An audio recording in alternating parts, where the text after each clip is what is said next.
Hi all. പണ്ട് സ്കൂളിൽ പഠിക്കുന്ന സമയത്ത് ചെറിയ ചെറിയ പെട്ടിക്കടകളിൽ നിന്നൊക്കെ നമ്മൾ വാങ്ങി കഴിച്ചിട്ടുള്ള ഒന്നാണ് മിക്സ്ചർ മിഠായി. ഇതിപ്പോൾ വലിയ വലിയ ബേക്കറികളിലും ഉണ്ട്. കുറച്ച് നല്ലപോലെ പാക്കിംഗ് ഒക്കെ ചെയ്തിട്ട് അവിടെ നമുക്ക് വാങ്ങിക്കാൻ കിട്ടും. ഈ മിക്സ്ചർ മിഠായി നമുക്ക് വീട്ടിൽ തന്നെ വളരെ എളുപ്പത്തിൽ തയ്യാറാക്കാൻ പറ്റുന്ന ഒന്നാണ്. നമുക്ക് മക്കൾക്കൊക്കെ ഇതുപോലെ ഉണ്ടാക്കി കൊടുക്കാം.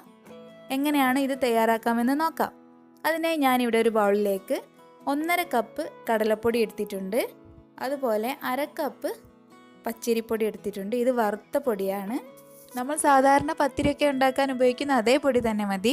ഇനി ഇതിലേക്ക് 1/2 ടീസ്പൂൺ ഉപ്പ് ചേർത്ത് കൊടുക്കാം. ഇത് നല്ലപോലെ മിക്സ് ചെയ്തെടുത്തതിന് ശേഷം ആവശ്യത്തിന് വെള്ളവും ഒഴിച്ച് നല്ലപോലെ കുഴച്ചെടുക്കണം. ആദ്യം തന്നെ വെള്ളം ഒഴിച്ച് സ്പൂണ് കൊണ്ട് മിക്സ് ചെയ്താൽ മതി. അപ്പോൾ നമ്മുടെ കയ്യിലൊന്നും അങ്ങനെ ഒട്ടിപ്പിടിക്കില്ല. ഒന്ന് മിക്സ് ആയതിനു ശേഷം കൈ ഉപയോഗിച്ച് നല്ലപോലെ കുഴച്ചെടുക്കാം.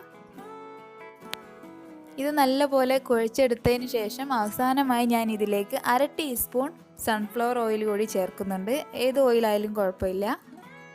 ഓയിൽ ചേർത്ത് ഒന്നുകൂടെ ഇതിനെ സോഫ്റ്റാക്കി എടുക്കാം. ഇടിയപ്പം ഉണ്ടാക്കുന്ന ഈ അച്ചിലാണ് നമ്മൾ മിക്സ്ചർ ഉണ്ടാക്കുന്നത്.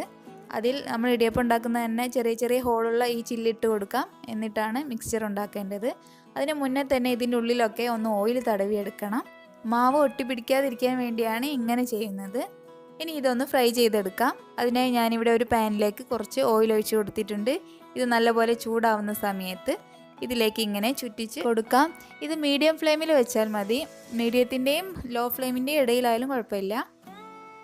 ഇതുപോലെ ചുറ്റിച്ച് ഒരു ഭാഗം നല്ലപോലെ വെന്തതിന് ശേഷം ഇത് തിരിച്ചിട്ട് കൊടുക്കാം. എന്നിട്ട് 2 സൈഡും നല്ലപോലെ മൊരിയിച്ചെടുക്കാം.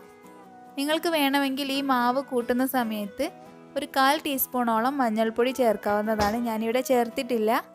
കുറച്ചുകൂടി ഒരു കളറ് കിട്ടും. പക്ഷേ നമ്മളിവിടെ ജാഗരിയൊക്കെ കൂട്ടി റെഡിയാക്കുന്ന സമയത്ത് ഇതിന് നല്ലപോലെ കളറ് വന്നോളും. എന്നാലും കൂടുതൽ നിങ്ങൾക്ക് കളർ വേണമെന്നുണ്ടെങ്കിൽ ഒരു 1/4 ടീസ്പൂൺ മഞ്ഞൾപ്പൊടി ചേർക്കാവുന്നതാണ്. ഇതുപോലെ തന്നെ ബാക്കിയുള്ള മാവും ചുറ്റിച്ച് കൊടുത്ത് മിക്സ്ചർ ഉണ്ടാക്കിയെടുക്കാം.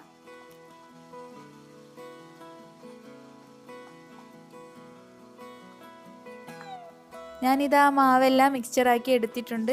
ഇനി ഇതിനെ ചെറുതായി ഒന്ന് പൊട്ടിച്ച് കൊടുക്കണം. നല്ലപോലെ പൊടിയേണ്ട ആവശ്യമില്ല. ചെറുതായി ഒന്ന് പൊട്ടിച്ച് കൊടുക്കാം.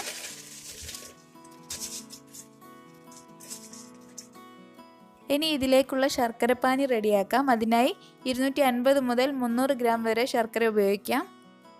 അതിലേക്ക് 1/4 കപ്പ് വെള്ളം ഒഴിച്ച് നല്ലപോലെ അലിയിച്ചെടുക്കണം. ഞാനിവിടെ 250 ഗ്രാമിനേക്കാൾ അല്പം കൂടുതൽ ശർക്കര എടുത്തിട്ടുണ്ട്. ഇത് അരിച്ച് വേറൊരു പാനിലേക്ക് മാറ്റാം. ശർക്കരപ്പാനി നന്നായി തിളച്ച് വരുന്ന സമയത്ത് ഇതിലേക്ക് 1/2 ടീസ്പൂൺ ഏലക്കായ പൊടിച്ചത് ചേർത്ത് നല്ലപോലെ മിക്സാക്കി കൊടുക്കാം. ഇത് നല്ലപോലെ കുറുകി വരണം.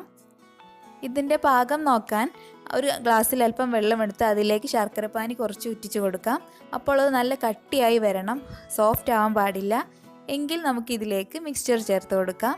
സോഫ്റ്റ് ആവുകയാണെങ്കിൽ കുറച്ചുകൂടി ഒന്ന് നമ്മൾ ശർക്കരപ്പാനി പാകമാക്കിയെടുക്കണം. ഈ മിക്സ്ചറും ചേർത്ത് നല്ലപോലെ ഇളക്കി യോജിപ്പിച്ച് കൊടുക്കാം. ഈ ശർക്കരപ്പാനി എല്ലാ ഭാഗത്തും എത്തുന്ന രീതിയിൽ നല്ലപോലെ മിക്സാക്കി കൊടുക്കണം.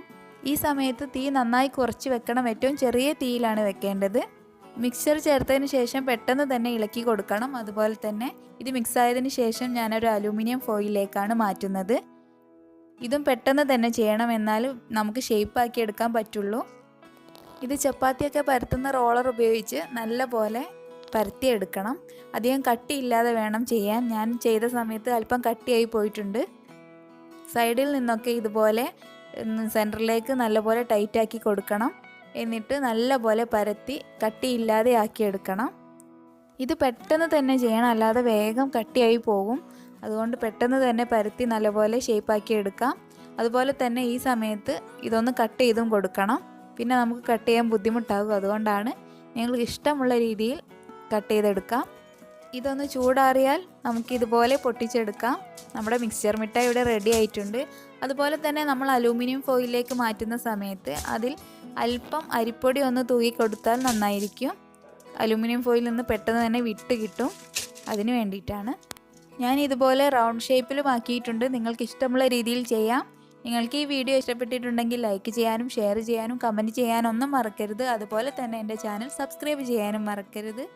താങ്ക്